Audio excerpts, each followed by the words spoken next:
Games, a podcast about what's new and awesome in 3D printing for gaming. I'm one of your hosts, Jefferson J. Thacker, also known as Param, and I'm joined by. Kirsten Sowers, also known as Seventh Mastery, and And today we have today, an go awesome for guest. it. Hey guys, I'm Taylor from Creature Caster.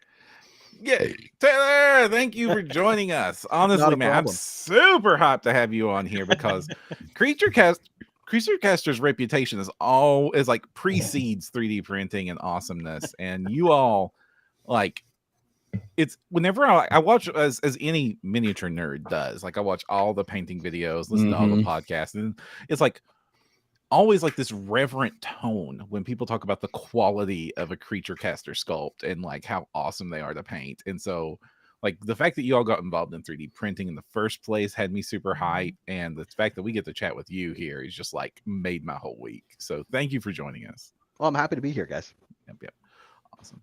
So we are just going to jump right into it. So for anybody who doesn't know, and my horrible fawning introduction didn't take care of, what's the elevator pitch version of Creature Caster?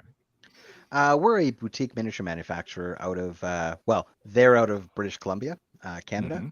I'm about 3,500 kilometers east of them, and we produce fine hand-poured miniatures for gamers and hobbyists throughout the world. And they are gorgeous. Thank you. Now, what's that phrase? You said hand poured? Yeah, so our resin is we don't do plastic injection. All of our resin is pure hand poured resin. So Simon, he's the you guys met him at Gen Con. He's the wizard behind producing these amazing models in resin. He actually him and his team mix the resin and pour it in the molds, and then pull the molds and sell it that way. So we don't do any plastic injection. We're strictly old school, pouring the resin, pulling it out, putting it to and getting it sold. Do y'all use those like vacuum machines and pressure chambers and stuff? I'll be completely honest with you. I have no idea how they do it. I've never been to the facility. I'm 3,500 kilometers away from it. And every Fair time, enough. Okay. I keep on saying when I do go down there, I'm actually going to engage in some hard work and pull some molds and help Simon do some casting. But every time it comes time for me to travel, it's usually to an event to sell product. I haven't had a chance to actually go to the facility in the past 2 years. I always love asking people how like the stuff is made, and like which I've really appreciated. Like so many companies are getting like factory tours and stuff happening now. I remember it probably about 12 or so years ago. We were talking with somebody from Reaper Miniatures, so like old school like metal miniatures, and he was a spin caster, and I had to ask him, what's a spin caster mean? He's a big old buff dude who puts these molds at the either end of a steel rod and spins them. That's how they did it for metal. Yeah, that's my gosh, that's old school. That's so yeah. Do you have like do you have like your big old buff dude that's just like spinning the resin molds? No, I don't believe our resin is actually spin cast. It's it's poured and then vibrated, and then what happens is that gets all the bubbles out, and I believe it's heated slightly, and then and then when it cools and obviously dries, hardens because it's a 2-part resin. It's an epoxy resin, right? Then it just gets pulled from the silicone molds. Yeah. How long has Creature Caster been making these horrific monstrosities of my nightmares? I believe we're celebrating our 9th anniversary, I think, at this point. But we started off. It was actually different management when it first started, and since then the business has transferred to new management, right? And that's So we've been. I think the management that we have now has been owners of the company for 7 years. Okay. Gotcha. Yeah. So the majority of the history of the company. Yeah, like I think when I started it was 5, so I think I've been there for 2 years now, so that's 7. And what is your role at Creature Caster? I'm the business development officer, which loosely translates to doing anything the CEO doesn't want to do. That sounds familiar. Yeah, familiar with that role. I mean, Mhm. my main role is to make sure that Creature Caster is profitable and producing or making sure that we're exploring opportunities to make sure that we're able to produce product. Mhm. We're also, so we're talking like different companies and working with different companies and that sort of thing. I also part of my role is to sell the product to customers and also to retail stores, different venues, that sort of thing. In addition to that, when I started, my first order of business was moving Creature Caster into the digital realm and Mhm. producing 3D printed models because that was something we hadn't been doing, and I knew that it was definitely vital that we got into that market. Mhm. And yeah, that was kind of where it started. And then from there, our 3D printing market has grown exponentially since we first Mhm. started it back in March. Mhm. It's also turned into, I also ended up doing all the lore writing for the company, Oh. Dungeons and Dragons, uh, doing all that sort of stuff. I'm also work directly with Cephalopod Studios to bring in to bring our paints to market and to sell our paints to customers and retailers, and work directly with him. And I also am involved with our flagship tabletop game, Judgment Eternal Champions, where I will be doing writing for that, as well as selling it to retailers and promoting that to different venues. Hmm. David says, so the CEO did not want to come talk. Absolutely not. He is not someone who. That's why he hired me, David. Uh, he hired me to do these conversations at 8:30 at night. And this has got and you've got a like an interesting set of explorations because like Creature Caster, it sounds like it's definitely on the boutique side of the studios. Like you Yes. focus on a core group of high quality, really artistic miniatures at a time, right? Yeah, we're not a big team. Hmm. So we have to pick and choose what we want to produce. We can't just produce. Hmm. We don't have a lot of sculptors, right? So, Hmm. and but we do employ our sculptors full time. Hmm. They are Creature Caster sculptors through and through. And we have one concept artist who does all of our concept art for these artists, under the direction of our CEO, who's also our art director. Okay. Nice. Yeah. So That's the one I'm familiar with. yeah. So yeah. Oh boy, yeah. But so yeah, he's yeah. So we basically produce models that are very niche, Hmm. but we know usually all of our models are hits. You know, we sell tend to tend to sell of our initial run very quickly, and then what happens is we have to put them sort of into a schedule where we produce more models later on. They're produced in batches, right? So once we do a run, I think it includes about 120 models. We let that run out, and then we do another run of. And while that is going, we start producing runs of other models, and hopefully by the time we come back from that model, all the model we have will be sold. Hmm. Right. We do appear to be losing your audio there a little bit. That's possible. It's like I said, this mic is not the greatest. I would. Hmm. Oh, uh, seems pretty quiet. Yeah, it's like it's having like weird in and out wah wahs. Yeah, If you could lift the arm a little bit, it looks like it's doing to, better when it's closer to your mouth a little bit. how about that? Is that better? That's much better. Much better, yeah. Okay, And let's try that sorry, then. audience, for that. That's okay. Now we've got some of your models up on screen for those of you watching it. It is these. I don't even know how to describe these hounds of sinew and nope. Yeah.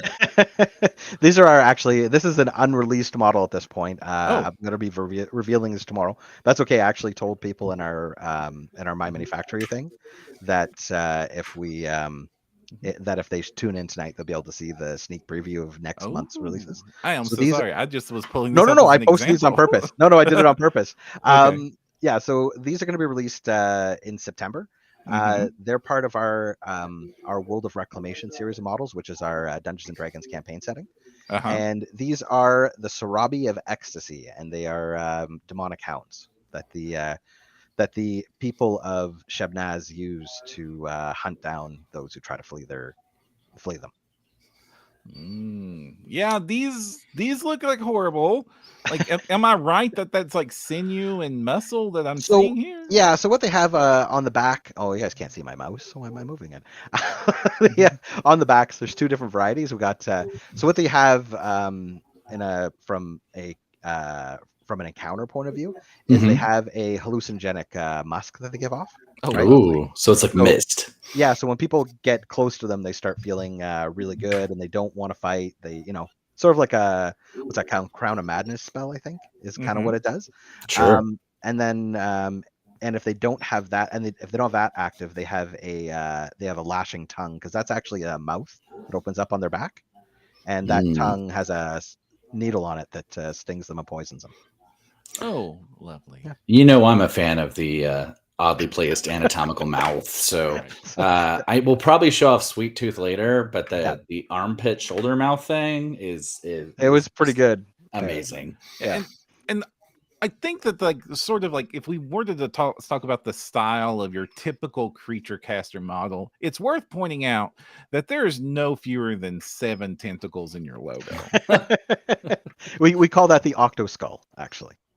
So here's a question on your coming up in gaming. How did that happen, and what drew you to this like meeting of fate? Like, were you always a tentacle team player, or was that I something you mean, just lucked into? I'm a horror junkie. I've always been a horror junkie since I was a little kid. Okay. I grew up on horror movies, and it was one of those things where I've always been into writing horror, reading horror, watching horror movies, playing horror video games, um, and yeah. Personally, I got into gaming when I was really young.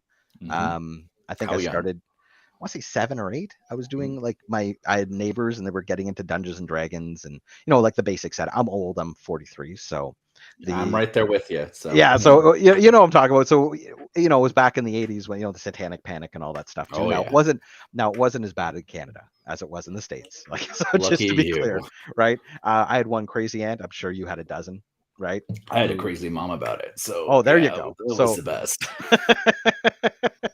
Nicholas oh Nick, Hadley, oh 43 is Nick, not old. oh Nick, I'm building a cobblestone street. Trust me, it is old. But Yeah. anyway, so I that's how I got involved with start getting into Dungeons and Dragons and that sort of thing. And then I'm really sorry about that if you heard that. I don't think you did. It was a mild notification, Okay, so it was fine. sorry. That's You're good. my work thing. But anyway, so after that, I was always into like monsters and creating our own role playing games. Because Dungeons and Dragons was still pretty complicated for an 8-year-old, so we were just doing our own like flip a coin type stuff, right? Then I got into the not Choose Your Own Adventure, what are they called? The Fighting Fantasy books by Steve Mm, Jackson, Steve okay. Jackson Games. So yeah, I got into those. And then my dad, turns out my dad was a huge closet nerd. You wouldn't know it meeting him, but anyway, he ended up doing he ended up going to the comic book store and getting some metal models for me to paint with some Ooh. testers enamels, right? And that's kind of Ah. where it really started. Mhm. I remember he got me the Dragonlance core set, and he got me there was a silver dragon from Dragonlance. It was Mhm. like an old lead silver dragon, Oh yeah. because it wasn't pewter back then. Oh no, sir, it was lead. No, it was lead. Lead Like, first for sure. Yeah, my I had brother some will of those. attest to it because he chewed on them a lot. Oh no. Oh no. But Yikes. anyway, anyway, yeah, we were kids and we used to, I mean, you get lead all over your hands. Like, oh dude, I can't believe we were even doing that. But anyway, we played with lead. And then there was a game that came out, and I believe it was a joint Mattel and Games Workshop game, called Battle Masters or something along those Mhm. lines. It had the Yep. big hex map, Right. and it came with like so many plastic models and Mhm. like big trays, right? And it came with like a what's it called? Like a keep, like a stone Mhm. keep. And then what you did with the stone on that stone keep was, you had that and you were fighting over the keep, and you had dice and rules, and it was very simplified Warhammer. Mhm. And that really got us into Warhammer Fantasy. And that's kind of where it started. Then I think when I was 13, my parents got me the Warhammer 40K box set, second Ooh. edition. I still have the books for that, actually. And that got my brother and I into it more. And What was your first army? my first army, for fantasy, it was Orcs and Goblins. Okay. Mhm. But quickly transitioned to Chaos. Obviously, Mm. it did not take me long. Well, I mean, the thing is, the Orcs and Goblins, they had those cool femur models, right? And I was Sure. a big fan of the femur back then. Mhm. Just because Hero Quest, and they had the big Cyclops eye with the big Mhm. Oh buck yeah, tail, yeah. and they were pretty rad. But But they're anyway, not demon rad. they're half demons. Oh, fair enough. Yeah, and that's kind of what led me to the Chaos route. And then, but now back then, Chaos didn't have Chaos gods; they just had Chaos, right? With like Sure. lesser demons and demon princes and that sort of thing. And eventually, they got the Chaos. I think it was the Realm of Chaos book that came out after that and got us to that. But I mean, 40K actually wasn't a big focus of mine as a kid. I was really into Warhammer Fantasy. It was just like 40K was okay, but what was that other game we used to play? It was a science fiction game that was around the same time as 40K, and it Hmm. had the dude with the big chin, and like they're I can't remember what it was. They just did a Kickstarter. It just got redone. Sorry, so No, sorry. Yeah. I'm gonna Can't kick remember. myself later for not remembering We it. played that a little The bit. We audience is dabbled in that. screaming at us. Yeah, I'm sure, but we'll figure it out. Maybe chat will save us. Chat. Yeah, maybe. What was a big chinned sci-fi game that was recently rebooted on Kickstarter? Go. Was it Warzone? Was it called Warzone? Does that sound familiar? I do remember a game called Oh, I'm Warzone. gonna have to look that up. Warzone. I bet you it is Warzone. Yeah. It was the Mutant Chronicles Okay. game. Oh, okay, Mutant Chronicles for sure. Definitely. Yeah, familiar with that. I think Mutant Chronicles. Yeah, it is Warzone. Yeah. Wow, look at that memory. Wow, Warzone. All right. Anyway, The so power of the nerd brain on God. display. So many things I probably could have put in there, but instead I have Warzone stuck in my head. But anyway, but yeah, so mainly Warhammer Fantasy, and then growing up with role-playing games, we were Dragon Quest and Rollmaster guys, so we played Okay. that largely. Mhm. All the crit tables forever and ever. Oh yeah, but that was we had that conversation the other day where exactly how I feel about that. But Mhm. so essentially, I mean, I went to school. I got into business. I was doing business development for mining companies and industry, like Mhm. heavy industry companies, for the longest time. And then on the side, of course, I was doing commission painting and indulging in my geek hobbies. Then ended up becoming the North American marketing editor for Corvus Belli on the side, doing a lot of editing for that. So anything that was English that was seen from Corvus Belli for Infinity was touched by my hands and rewritten. I became pretty fluent in Spanglish, which is important. I don't speak Spanish, but anything that was sent to me that was first translated by Spanish translators I ended up rewriting everything. And then from there, Angel Giraldez needed some help with his studio when he left Corvus. So I was helping him. Amazing painter. Yeah. He's fantastic. Great guy. And then he hooked me up with Yadharo Models, which is a fantastic miniature company. I'm very close with Pedro and Fausto. Several of their Kickstarters, I believe. So. Oh, they're phenomenal. Their models, what they're doing with CO Res is just crazy. Their work is impeccable. And of course, Fausto, he's one of the sculptors for Corvus Belli, right? So, and from there, I ended up working for a few other game companies because once you start getting a name out there in the game industry, more people want to work with you. It's true. In my professional life, I was working for the Chamber of Commerce for a bit. Then I went and I was working for doing business development for a security company. And I was sick and tired of the day-to-day corporate job. And I was talking to my friend Peter, who's the CEO of CreatureCaster, and he asked me if I would be interested in coming to work for him. And and it was the day where I was like, you know what? Yeah, sure. And my wife gave me the thumbs up, which was very important. Of course. Well, when you're moving to the game industry is not nearly as as liquid as the Preach. security as the industries that I was working in. So yes, mining and security, I'm sure, had a little bit bigger budget lines for you. just a little bit. Yeah. But yeah, so I made the choice for my mental health to go into this, and now I essentially what I tell people when they ask me what I do, because they have no idea, is I write D&D adventures for a living. Oh, yeah, very nice. that's that's not all I do, but it's what I like to say I do, because it makes people confused and gives a lot of people hope that eventually they could do the same thing, right? Sure. Yeah. Don't have to wear 12 other hats to do it. Oh yeah, you have to. There's a reason why I can do that, is because I have to be profitable in other areas. Speaking of the D&D adventures and D&D stat and the custom world, how important is that to what you all do at Creature Caster? I think it's becoming more and more important. So, I mean, we're like Creature Caster has been catering to largely to a Games Workshop audience for the past, since its inception. People have been using our models as proxies, which is great. And of course, but we're a niche within a niche, right? We're producing demons, which is a niche army in 40K, right? If we were producing Space Marines, we might be having a different conversation. But all we produce are used for a niche faction, and we had to expand our range. And as you and I discussed earlier, Chris, for every person that plays a tabletop war game, there's 10 people that are playing role-playing games, right, in their homes. So when this whole idea was pitched, not only was it great that we were getting into the Dungeons and Dragons market, and the reason we went with Dungeons and Dragons is because it's simply the most popular tabletop game. Yeah, it's good business. Yeah, but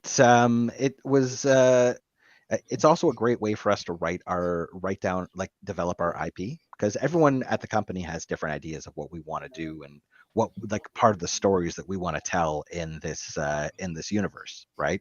And by putting into a role-playing game, it allows us to tell those stories in a very digestible format, right? Because we're not a big company. We don't have the Black Library, right? We have a game, but the game is like Judgment Trail Champions doesn't even take place really in the same universe as the other stuff that we're producing. So the best way we thought to do it was to produce the World of Reclamation, which is our campaign setting. Well, it's good because the audience is already prepped to take modular content, right? So they're used to seeing an expansion. They're used to just getting a single box set of minis, and it allows you to move into that space very gradually. Although it sounds like it's been blowing up for you quite a bit. Yeah, we started off with it was supposed to be just one-shot adventures, but as I was writing and as the story progressed, it started becoming really apparent that our audience wanted connecting adventures and to keep the adventures going.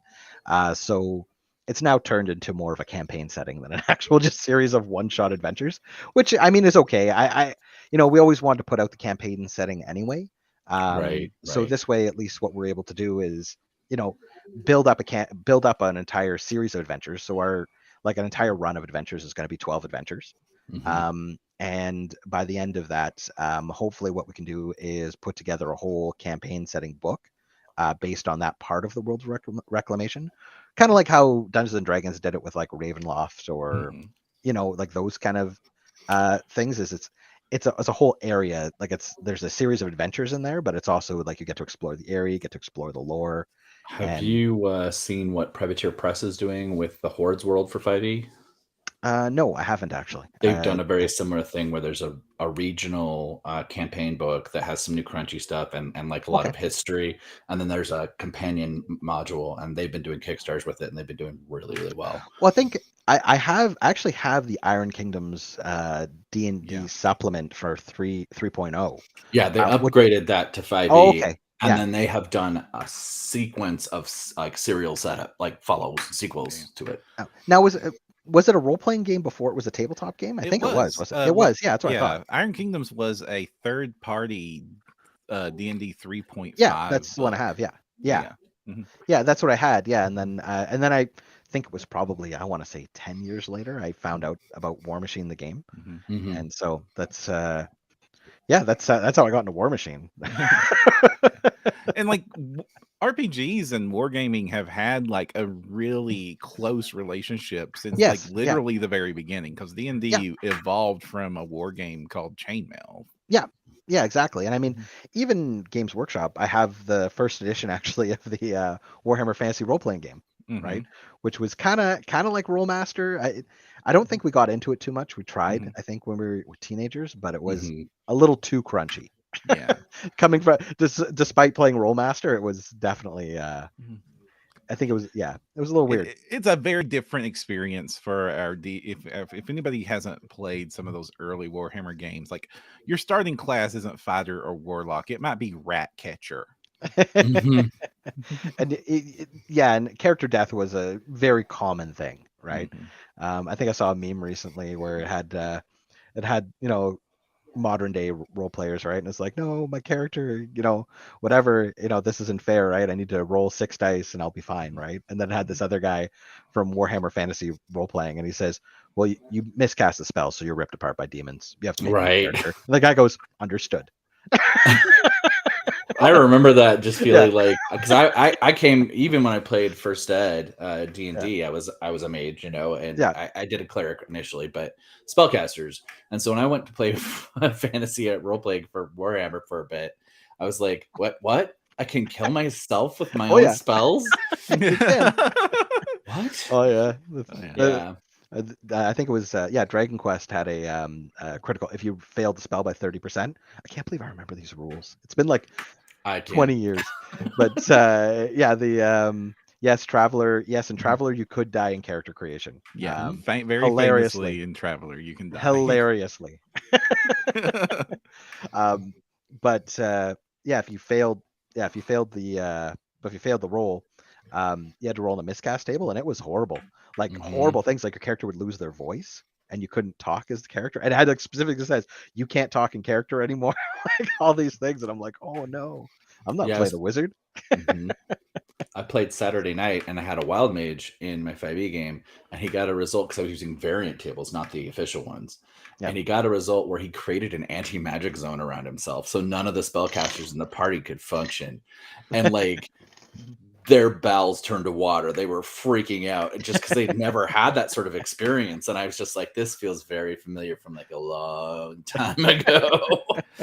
Those early Gygaxian days, like they don't make them like that no more, and I don't know that they should make them like that no more. But it's a experience worth having. So our creature caster adventures actually are very very lethal. Mhm. They're skewed high, like skewed high for challenge ratings, and on top of that too, I use the exhaustion rules a lot, and not apparently these new exhaustion rules that came out that I wasn't aware of. The playtest ones, yeah. Yeah, the exhaustion rules are very punishing. And, yes, piles and piles of conditions on top of conditions. Well, the idea, right, is to make things difficult for the characters and to make them have to choose whether they want to run or whether they want to stay and fight, right? Mhm. Yeah. So, one like having one encounter in an adventure that's actually meaningful and scary, I find is a lot better than having repeated encounters that you're just rolling through, right? Well, and apparently they're gonna get misted and have like waves of ecstasy and be hanging out while the dogs chew them to death with their back maws. I think the conversation was, you could be a Sarabi could be eating your guts, and you'd be whistling and singing along with them. Oh my goodness. I mean, I like it, but yikes. Yeah.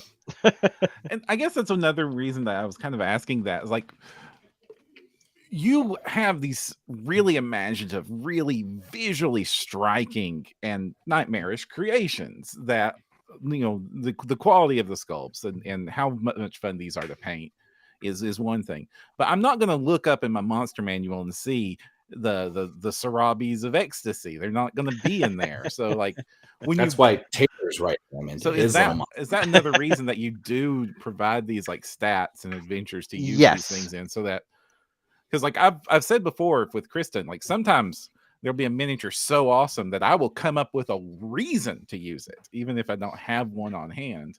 And yours, a lot of yours would fall into that category. Well, I'll let you in on a secret. I have Mhm. D&D stats for every one of the creatures in our collection. Any Awesome. creature caster creature that you have, I do have the D&D stats for it that will be released sometime in the future. Like even the old resin ones. Yep. Wow. But- Everything. But we can't get those in STLs though. Well, not all of them, but never Oh. say never. There Mhm. may be a time where we decide to retire some models and put them into STL format. That's exciting. I mean, not exciting that you're going to retire them, but exciting to me because I would Well, print them. The thing is, we have a huge catalog of models, Mhm. right? You do. And and keeping up with all of these models is, as you know, explaining the process of how you do this, like how we make the models, is very time consuming. So it's a big, it's one of those things where it's a reality, right? Where eventually you may have to retire models that are hard to create and just produce them in STL. Oh, there we go. Look at that. All tears here. Does he have doesn't look like imps holding his cloak as he rushes into battle? That's amazing. Yeah, that's actually Pusil. He's part of the Coterie of Despair, which is a group of knights that look to sow darkness throughout the lands of Reclamation. It sounds so cheerful. Yeah, he's actually the first one of them that were released. There's actually 5 of them that are going to be released at some point. So is this one of the resin ones or a 3D printable? This is 3D printable. Okay. All the images I sent you are Mhm. 3D print models. Wonderful.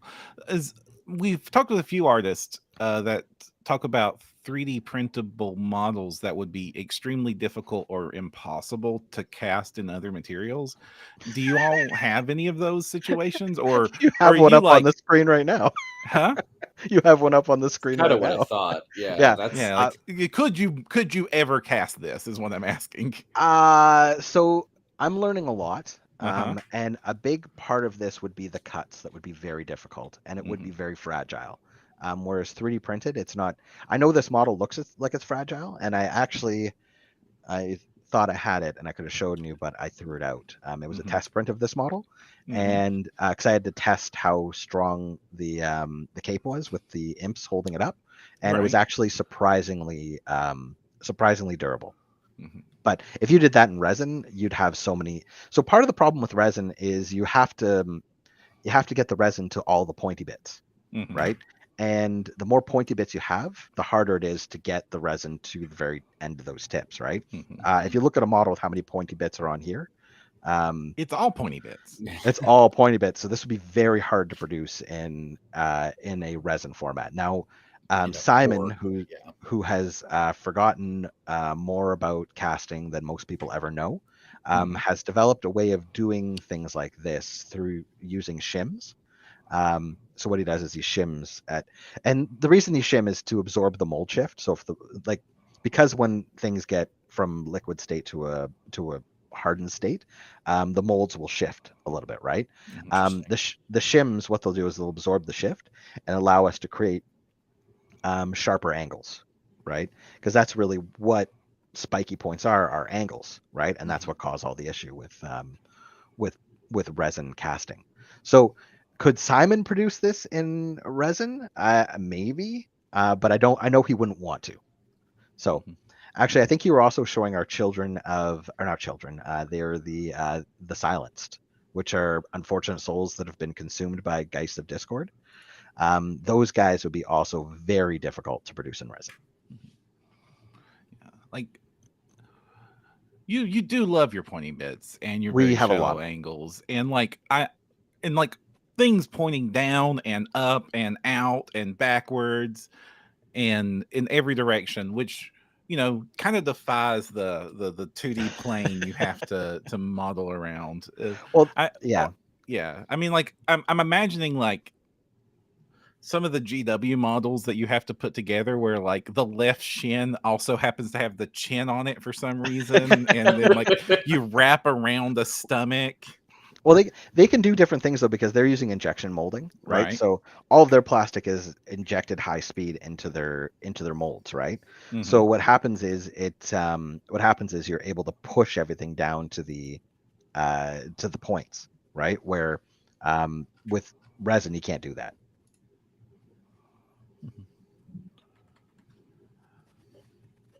So now that you all have made that shift, because you all have been like, well beloved physical modelists, Yep. and resin casting, and shifting to digital, like what is your experience like between the two environments? Like what are the pros and cons of these different manufacturing methods? I mean, with resin, like producing models in the physical, it's the biggest advantage of that is anyone can buy them, right? It's an everyone there's no barriers to purchasing outside of money, right?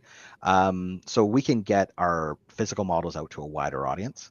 The disadvantage of that is the overhead and the price point, right, of those models.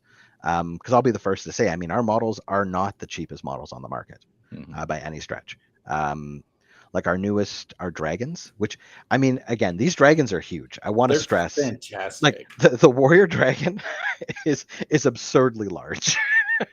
I mean, it's the I know you guys have no reference of how big I am, but what was it? So the base itself, I think it's 160 millimeter. Yeah. Right. So holding out a ruler, that's It's like almost 8 inches. Yeah, for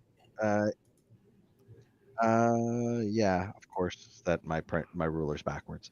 But yeah, there we go. Do this. 160. Yeah, it's about a 6.5 inch base. He's huge. Out there, yeah. So massive. Yeah, it's a big old beastie, and he's much bigger than his base. Yeah. Right. Yeah. So I saw it at Gen Con, I think, and yeah, it was really impressive. Yeah. So I mean, and these models, like, and on the flip side, right? You wouldn't want to print this model. Like I know you guys are avid 3D printers. Oh yeah. I have the STL file for this model, right? And I wouldn't dare. I agree with you. Like I actually like I in addition to y'all, I follow Loot, and those big models are fantastic, but like it is a commitment to print that, especially if you want to do it in resin. Oh yeah. Well, here I think the biggest way to sum that up is I do a lot of test printing for the company. And I remember I printed off a Smengel, the Plague Angel, right? Which is, so I did that, and I had to do the Spider Demon, right? Because I had to do a size comparison between the two of them. Sure. And I believe it was the Spider Demon was a 28-hour print. Wow. And I mean, this was just a test print. This wasn't actually like a super detailed print. So I was printing it at 0.05, not 0.03 like I usually do. And it was 28 hours to print that, and it failed twice. Oof. Right. So the amount of resin that I wasted, and the amount of resin I wasted doing that, right, and the amount of time it took me to do that, it was far better for me to spend the $100 buying the model, right? By the time it's said and done, and that's kind of the advantage of having physical models available for people, right? Is you don't have the failure, you don't have the frustrations, right? Well, you also have control of the quality too. Like it's going to look beautiful. Like I sometimes see community prints, and people do their best, but if you don't have your settings dialed in, it's just not going to look nearly as good as what you're delivering on this print. Well, and there's so many variables. I mean, 3D printing is a frustrating hobby, right? It's not. I know lots of people that have just they can't take it. I know a lot of people that buy a 3D printer thinking I'm going to paint a Warhammer, or I'm going to print off a Warhammer army for for $100. And the truth of the matter is, no, you're not. You're just not. Like you're going to have misprints. You're going to have failed prints. You're going to have, you're going to have issues getting it set up. You have to buy the printer. You have to buy the resin, right? And when people say, oh, it cost me like 25 cents for a model, it really doesn't when you can take your time, when you factor your time into there, right? I think your 7th or 8th printed army is pretty cheap, but those first few certainly are not. Oh, that's it. Yeah, that's exactly. I mean, I may be wrong, but I don't really know anyone that has a fully 3D printed army, right? Oh, well, right here. Well, I mean, you probably do. Yeah. Okay, fair enough. You guys I've prove got me 11 of them. Yeah, fair enough. But how long did it take you to 3D print those models? Oh, I didn't keep track. I don't know. Yeah. I can print a 2,000 point scale army in 2.5 days. Really? but I'm You're a not better your man than average me. person. No, well, you're- he is an expert at plate Tetris. Like he can get so Yeah. many models stacked on that plate. Like I do okay, but he laughs. Oh yeah, me. I mean, I usually get about 14 when I'm really trying, but I've seen him do way more. yeah, I did. Well, there you go. Look at that. Wow, what kind of printer? What printer are you using? These were printed mostly on a Saturn, an Elegoo Saturn. Yeah. But some of these are some of my first minis, and they were printed on a first generation Elegoo Mars. Oh, okay. Yeah, that's a small print bed too. Yeah. Yeah. I mean, I did. I think my record was I did 150 models over a weekend. Ooh, For the paint and take That's for pretty Adepticon. impressive. Mhm. Yeah. I mean, and they were goblins, right? So it didn't take me Mhm. long to print them. Oh, but Yeah, they were sure. goblins, so it was, yeah, they were like 20 of them 3-4 on a hour plate. prints. Oh yeah, easy. I have a Saturn too, so Okay. however I could fit. Yeah, I think it was 40 on a plate actually. I Wow. think it was 40 on a plate. Nice. And then it was, but yeah, I mean, actually, Altier was at Adepticon. He saw all of my 3D printed goblins. So, We almost went to Adepticon, and I feel bad because I ended up poo-pooing it, but we should have done it. you should go to Adepticon. Adepticon is fantastic. It is my favorite event of the year. Just the Def- people there are so phenomenal.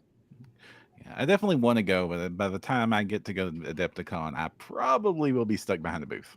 Yeah. Well, OPR doesn't have a booth at Adepticon, does it? We haven't yet, but we do have a booth in Essen. We're going to be Oh, really, at eh? Essen Spiel. Yeah, Oh, right on. Cool. Mhm. Well, I mean, maybe you should have a booth at Adepticon. I think we should, but Yeah, I mean, it's it's your market. I mean, Mhm. it is a 40K market, right? It's not a bad idea. Do you guys don't sell any physical models though? It's just 3D prints. we do print on demand through Okay. Only Games, but Yeah, that's what we do as well. So it's Yeah. it's our main. But I mean, we had Bysterium at Bysterium came with us over to Adepticon.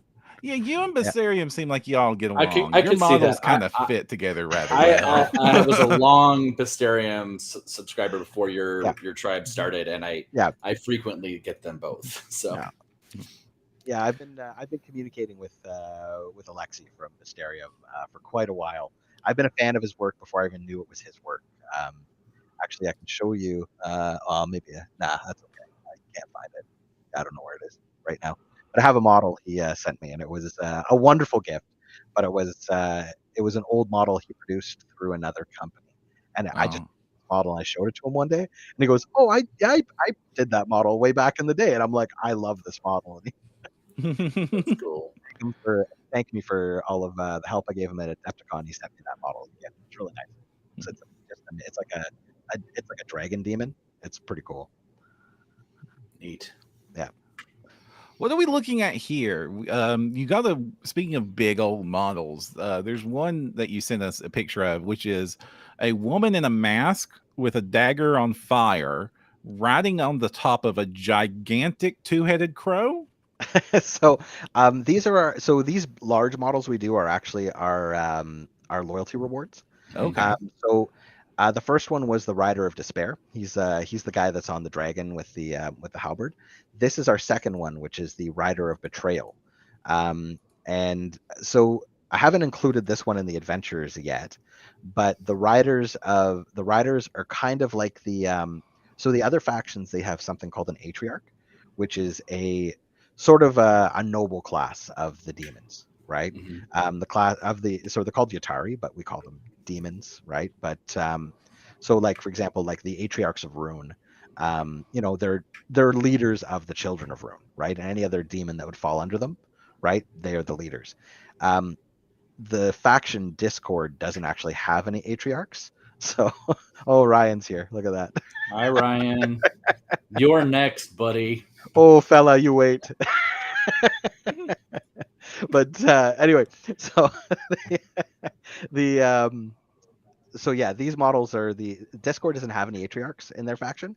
So what they have are these guys called Riders who ride around again Reclamation and further the machinations of their Dark Master. Reclamation doesn't seem like a fun place to live.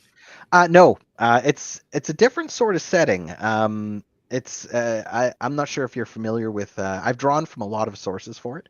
But the idea is that it's actually a plane of existence that consumes other realities, and as they're consumed, they pull in pieces of those realities into Reclamation. It's a place called the Well of Reclamation, which is where the center of the adventures take place. And this comes through in the form of like abandoned buildings and crypts and dungeons and whatever. And they're Cool. typically filled with artifacts from other worlds. So the Love it. main, the main economy revolves around this guild called the Procurement Guild, and they hire adventurers to go into these places and find artifacts and bring them back to town so they can sell them. And that's Right. the welcome package on your tribe, right? Yeah, the Procurement Guild. Yeah, Yeah, that's so what I those thought, are so those are guys that are going out and exploring these abandoned hidden places and finding these artifacts and bringing them back to towns to be appraised and sold by the Procurement Guild. Yeah, kind of like a default adventuring setting for people when they're making characters. Yeah, I mean, I drew a lot. I'm not sure if you're familiar with the Dark Tower series by Stephen King. Oh yes. So a lot of it's pulled from that. Not pulled from that directly, more of an homage to that. But yeah, like an inspiration. Yeah, like I mean, when people are exploring these different places that have been brought through into Reclamation, which are the result of a demonic incursion, they're just as likely to find a laser gun as they are to find a longsword, right? Because it destroys all realities and brings and consumes all of the people. Now, occasionally, someone survives a demonic incursion, and they get wrapped up into a cocoon called a call, and they are found in Reclamation, very confused and don't know what the hell's going on. Are we going to get a Cocoon Mini eventually? Well, it may be one of the character choices when we come out with our campaign setting. Okay, fun. As a stranger to the Strange Wastes. I might know a freelancer who would work on a 5e setting. Maybe we'll see. We'll talk. Let's see. I was going to ask something about something else about the campaign setting. You tell me about the goblins. Those are very distinct, and I'm sure they have a place in the lore. Yeah. So I needed a goblin adventure. I'm a big fan of goblins, and I just felt like we needed to have like a dungeon crawl. These are very cool goblins. Oh, there we go. Thanks. So I told Peter we needed goblins. He had some goblins in mind. So we ended up going through and tell us about your people. And these guys, I believe the artist was inspired by Yoda. I can see that a little bit. Yeah, there's a little bit of Yoda in there. It's but really we wanted them to be like, they're kind of like twisted little puppy dogs in a way. They have like these, like we really wanted them to be nasty little monsters. And this really, like, I think my favorite one is the one with the spear and he has his arm out and he's like just screaming, right? He just has so much personality. But yeah, these goblins were fantastic to do. I was thrilled to and I think the adventure that involves the goblins is one of my favorites. The playtesters for that were just horrified with how many goblins there were in that adventure. It's just wave after wave of goblins, and yeah, it's an interesting encounter. Well, and it's one of the biggest quantity packs I think y'all put out, right? Like there's a lot of sculpts. I pushed hard. Because there was originally supposed to only be 10, and I was like, oh, we need more goblins. I just need more goblins. So how much does you mentioned like the goblins in the adventure, like how much does the needs of the adventure dictate what models are being made, and how much of it is these are the models we made, we need an adventure? It's about a 50-50 split. Peter and I, we meet once a week, and usually once a quarter we have a good conversation about what he has, like the backlog of models we have, right, and what I can do with them. And then there is a conversation about what I need, right? So, and what would make for a good adventure. And we usually find a happy spot where we work well together. So, like if I need X, Y, and Z, and he's got ABC, either I find a place for it or repurpose it, or we talk to the sculptors and see if they can change it or fix it or do something else, right? Our sculptors work really fast on the fly. which is nice. And that's kind of the advantage of having a full-time staff of sculptors, right? Is Right. we can go to them and make changes, anytime, rather than working with freelancers, because freelancers, they do the work and then, then you got to go back to them, right? And it's on their schedule, right? So, and if there's corrections and the whole thing, the process can be really, really time intensive. So yeah, and our sculptors are fantastic to work with. I speak so highly of those guys. They're just troopers, and they put out such fantastic work. Like I can't praise them more than I already do. Do you all ever get the push? Like, this is not going to be a no, but do y'all ever get the push to like go back to like the traditional stuff that everybody expects and is going to need? Like, oh, you're going to do goblins, just do normal goblins, just do a normal minotaur. Your zombies don't need armpit mouths. Yes, they do.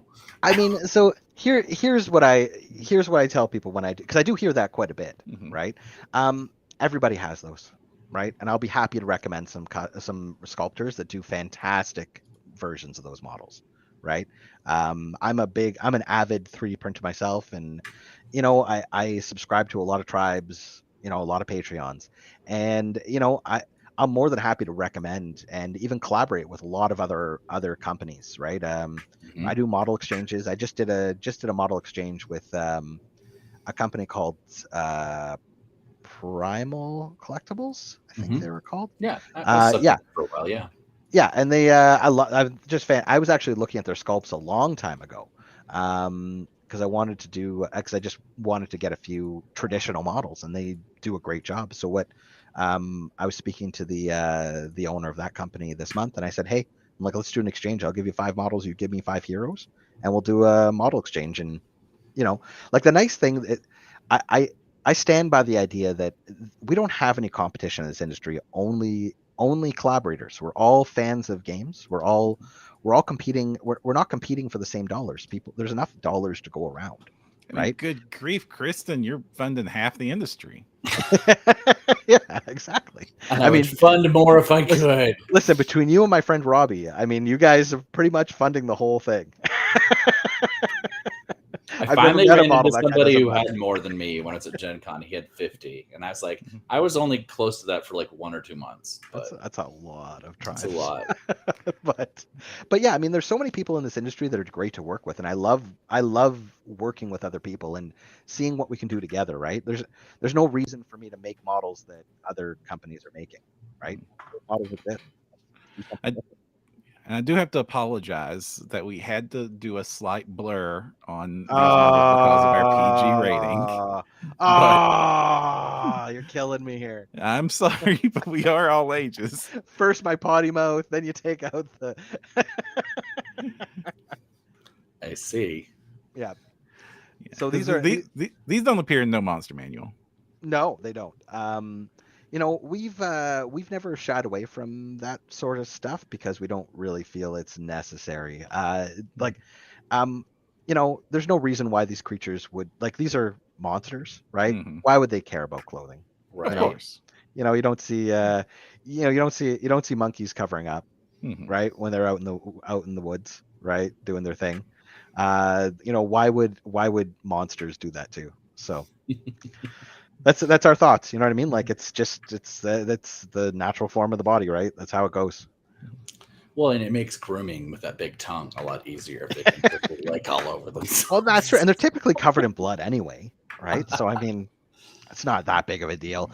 No, it's one of those things where I don't necessarily. I'm Canadian. Again, we're Canadian, right? So it's a very different culture up here than it is, I think, down in the States. Like I've had a few encounters of interesting customers that are a little concerned with anatomical correctness. I'll tell you a story, and I don't know this guy's name, so I can't even tell you his name. But I remember this was going back to an event I went to, and I'm not a morning person. I'll be totally honest with you. And so I came down to our booth till later. Got it. Okay. This was like I think 8. I think it opened up at 8:00. It was this that's ungodly hour, right? Yeah. And I'm just strolling with my coffee, and this guy, and he's waiting at my booth, and he is red faced, and he is just having a moment. And I said, how can I help you, man? And he goes, well, I want to talk to you about judgment. I want to talk to you about, Oh no. I want to talk to you about, all this stuff you're putting in here, all this sex stuff. And I said, I have no idea what you're talking about, son.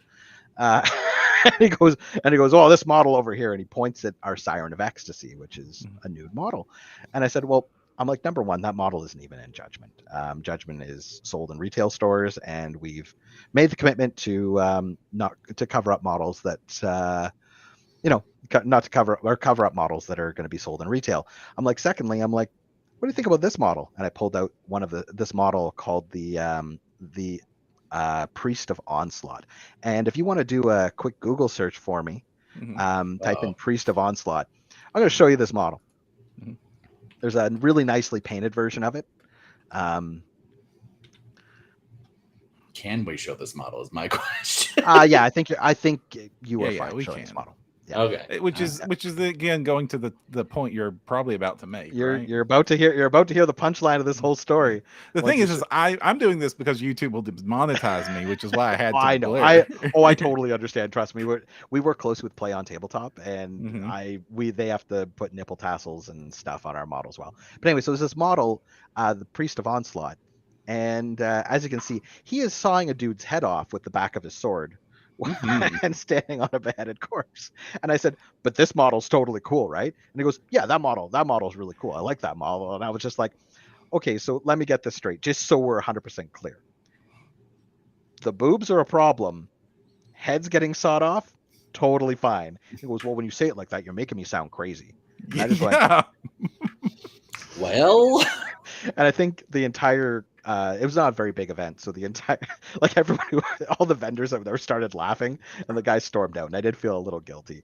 But, I mean, well, he's got to fill up that headdress somehow. I mean, well, that's right. I mean, and that's kind of my point, right? Is that why is it such a taboo to show something that's normal and natural, and yet we have very violent representations on models? It's in our industry, it's pretty silly. So we don't hold back. Like our slogan is gaming for grown-ups, and we do make sure that our fan base, and I think our fan base respects that, and that's what they're looking for when they come to us. And I think the Bestarium partnership makes a lot of sense. Well, that's it, right? I mean, Alexi and I, we see, but again, Alexi, he's European, right? Which I think in terms of how we view these kind of things is very similar between Canada and Europe. The States, they have a little different take on it, right? Yeah. I think we're on the wind down here. We are, and we are running out of time. So before we bounce away, Taylor, where should people go to check out Creature Caster, and where can they sign up to get these cool digital models? So, first off, you can go to www.creaturecaster.com. That's our main website, where we have all of our physical models for sale. We don't have STLs for sale yet on our site, mainly because delivery is a little difficult to deliver digitally on a website, because we have to host it. If you want to sign up to our tribe, you can go to My Manufactory. We also have a My Manufactory store. You just have to search Creature Caster. You'll find us on the My Manufactory store. Everything we have that we've produced is in that store, as well as full release packages that we have released as well. We also have a Judgment terrain pack that we released recently that's kind of neat. Kind of a surprise seller. We released that to our Kickstarter backers as a thank you for being so patient with us. And as a result, it's actually been, I was surprised. It's been doing gangbusters on My Manufactory. Well, it's hex-based, right? Yeah, so Judgment is a hex-based game, so all the terrain is on hexes. Yeah, there's just not a lot of that, I don't think, out there. So I'll tell you, hexagons are the bestagons. If you're playing Dungeons and Dragons, my friend, you should try playing it on a hex map versus a grid, and I think you'll be surprised how awesome it is. Yeah, you're suddenly a lot less. Your dungeons are a lot less square corridors that once you switch over to the hexes. Yeah, and I mean, the thing is too. I mean, it's just the way there's not, with D&D when you're moving on an angle, you have to do like 1 2 1 2 sort of thing. Right, you're supposed to anyway. With hexes, you don't have to do that. It's all moving. And you'll probably hate to hear this, but when we play Dungeons and Dragons, we play in the metric system. Mhm. So we treat every hex as 2 meters. Yeah. I also play on a 45. So when we play D&D at our role playing games here, D&D or whatever, our the hex map I have is actually a transparent hex grid. It's really cool. Ooh, handy. It's actually really neat. I can send you the link later on. Mhm. I don't remember who made it, but yeah, it's transparent. It rolls up. It's fantastic. It's made of thick material, Mhm. but it's 1.5 hexes. So it's extra really nice. So you can put because all of our models are on 32 millimeter bases. Mhm. We don't do the 25 millimeter bases because that's not enough base for a model. So what we do is we put them on 32 millimeters and they fit just fine on that. And it's if you treat every hex like 2 meters, 2 meters, works great. Sure. And then so anyway, you can check us out on that. We are also going to be starting a Patreon on the 1st of the month. It's going to just kind of it's going to be delivered through My Mini Factory, but we know that there are people that would prefer to subscribe to our stuff on Patreon versus My Mini Factory, so that's why we're doing it. Yep. Anything else to shout out to, people? No, I think we're good. Does there anyone else have any questions in the audience they want to ask? Any final questions? Get them in now. And while you're getting those questions, if you want to catch any more of our stuff, you can do so over at printyourgames.com. We're also on Facebook at facebook.com/printyourgames, and the site formerly known as Twitter at twitter.com/printyourgames. If you want to catch us on YouTube, it's youtube.com/Param. You can also find me on TikTok as Seventh Master. All right. And until next time, I'm Jefferson J. Thacker, also known as Param. I'm Kristen Sowards, also known as Seventh Master. And I'm our guest is Taylor Holloway from Creature Caster. Thank you. And don't forget to use your screen protector.